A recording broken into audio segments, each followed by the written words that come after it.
It's 1862, and a civil war divides the nation. Oh, not that Civil War. You know the one? Not this one. What's the other one? Yes, this one. This Civil War. The Union was struggling to preserve unity against a determined Confederacy. On September 17th, near Sharpsburg, Maryland, the Battle of Antietam unfolds along a quiet creek, becoming the bloodiest single day in American history. Let's trace this pivotal clash minute by minute to understand its profound cost. Welcome to 5-Minute History with Hudson Vandish. At the break of dawn on September 17th, 1862, Union General George McClellan launches his long-awaited assault on the Confederate Army, commanded by Robert E. Lee. At approximately 5:30 a.m., Union forces under General Joseph Hooker move into a large cornfield just north of Sharpsburg, Maryland. Suddenly, Confederate artillery and musket fire explode from the tree line. The cornfield becomes a death trap. Confederates under Stonewall Jackson strike hard. For nearly 4 hours, the field changes hands multiple times in brutal, close-quarters combat. The intensity is unimaginable. Men fall by the thousands, Union and Confederate alike.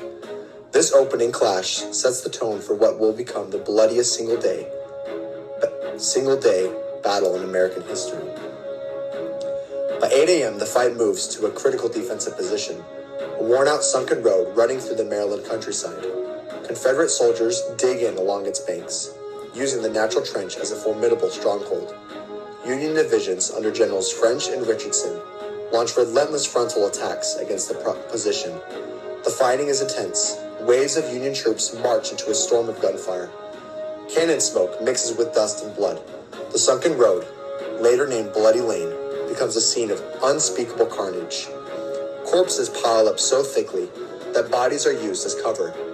Finally, after hours of combat, Union forces flank the position, breaking the line, but the cost is staggering. Thousands lie dead or wounded.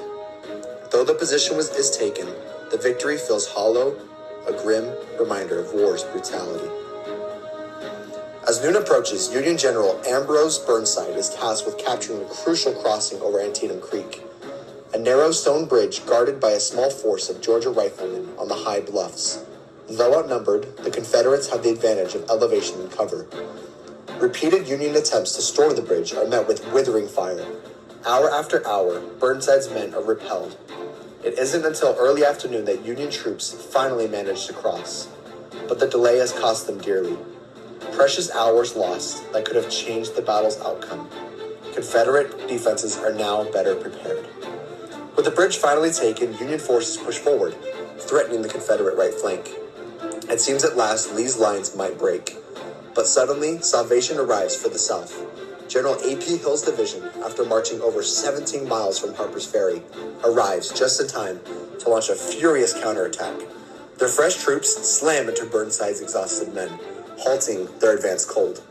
Meanwhile, General McClellan, hesitant, holds a large portion of his reserves in place, fearing a Confederate trap.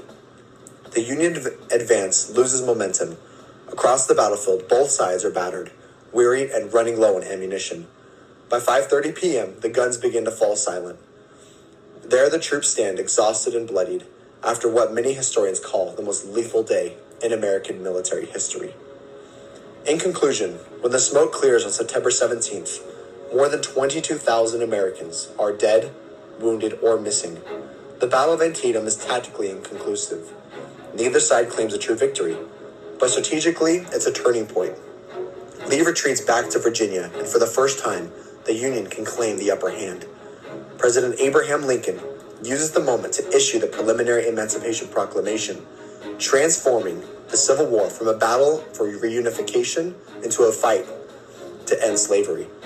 The stakes are now moral as well as political.